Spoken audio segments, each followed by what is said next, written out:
குடும்ப ஒற்றுமைக்கு யார் வந்து ரொம்ப பெரிய அர்ப்பணிப்பு செய்கிறாங்க, ஆம்பளையா பொம்பளையா? சார் ஒன்று 40 ஆம்பளை ஒரே ரூமில் வைங்க, 10 வருஷம் ஒத்துமையாக இருப்பான். அவ்வளோ பெரிய வீடுங்க. 2 லேடிஸை வச்சுன்னு நம்ம படுற கஷ்டம் நமக்கு தான் தெரியும். சார் படிக்கிற பசங்களுக்காவதுங்க வருஷத்துக்கு ஒரு எக்ஸாமுங்க. நமக்கு அப்படி இல்லை, டெய்லி எக்ஸாம். அந்த பசங்களுக்காவது சிலபஸ் இருக்குது. சிலபஸில் இருந்து அவுட் ஆஃப் சிலபஸ் கேள்வி வந்தது வச்சிங்களேன், அவன் அதை கொஸ்டின் நம்பர் போட்டாலே மார்க் உண்டு, தெரியல. நமக்கு சிலபஸும் கிடையாது, சாய்ஸும் கிடையாது. அங்கேயே பரீட்சை எழுதி அங்கேயே ரிசல்ட்டு. ஆஃபீஸுக்கு கிளம்புற என் ஒய்ஃப் வந்து கேட்குறா, இன்னும் உங்கள் அம்மா அப்பா எவ்வளோ நாள் நம்ம கூட இருப்பாங்க இப்போவே சொல்லுன்றா.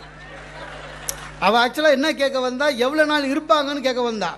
நான் பிபி ரொம்ப ஏறிட போகுதுன்னு நம்ம வீட்டிலன்னு ஒரு வார்த்தையை சேர்த்துக்கினான். தெரியல.